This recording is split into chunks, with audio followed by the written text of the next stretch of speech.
Dear students, ഇത് ചന്തു, നമ്മുടെ ക്ലാസ്സിലെ പുതിയ അഡ്മിഷനാണ്. പള്ളുരുത്തിക്കാരനല്ലേ? അച്ഛൻ മരിച്ചതുകൊണ്ട് പഠിത്തം പാതി വഴിയിൽ മുടങ്ങിയ ചന്തു നമ്മുടെ പ്രിൻസിപ്പൽ അച്ഛന്റെ കാരുണ്യത്താലാണ് ഇവിടെ വീണ്ടും പഠിക്കാൻ വന്നത്.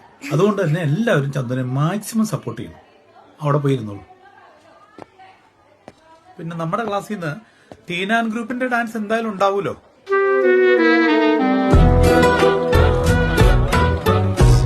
നോക്കണ്ട, ഈ പൊക്കം വെച്ചിട്ട് വിട്ടിരിക്കണെങ്കിലേ നിങ്ങളിൽ ആരാ ഊർക്കാലോ കയ്യിലിരിപ്പിച്ചിട്ട് പെശക. നമുക്ക് ഇന്നലെ പഠിപ്പിച്ചതിന്റെ ബാക്കി അങ്ങ് തുടങ്ങിയേക്കാം അല്ലേ? സാറേ, ഇന്ന് ടെസ്റ്റ് പേപ്പർ പറഞ്ഞിട്ടുണ്ടായിരുന്നു. ഓ, ടെസ്റ്റ് പേപ്പർ പറഞ്ഞിട്ടുണ്ടായിരുന്നല്ലേ? ശരി, എന്നാലും പേന പേപ്പർ. പിന്നെ കഷ്ടപ്പെട്ട് പഠിച്ചിട്ട് പരീക്ഷ ഇട്ടില്ലെങ്കിൽ വെറുതെ ആവില്ലേ? ഈ പുള്ളി അക്കൗണ്ടൻസി പഠിപ്പിക്കുന്ന. ചന്തു എക്സാം എഴുതണ്ട, ഇന്ന് വന്നല്ലേ ഉള്ളൂ. ബാക്കി എല്ലാവരും റെഡിയായി.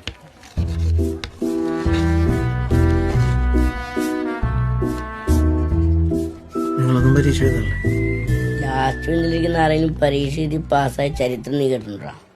ഇവിടെ ഇരിക്കുന്ന രാഷ്ട്രീയ നേതാവ്, സിനിമ നടൻ, സംവിധായകൻ, അങ്ങനെയൊക്കെയാണ്. നിനക്ക് പഠിച്ചുള്ള ഡോക്ടർ എഞ്ചിനീയർ ആണെങ്കിൽ നീ പോയി ഫ്രണ്ട് ആയിരുന്നു. ഇവിടെ പറ്റത്തില്ല. അവൻ എവിടെയും പോകുന്നില്ല. ക്വസ്റ്റ്യൻ കണ്ടോ? ആ സർ. സ്റ്റാർട്ട് ചെയ്തോ.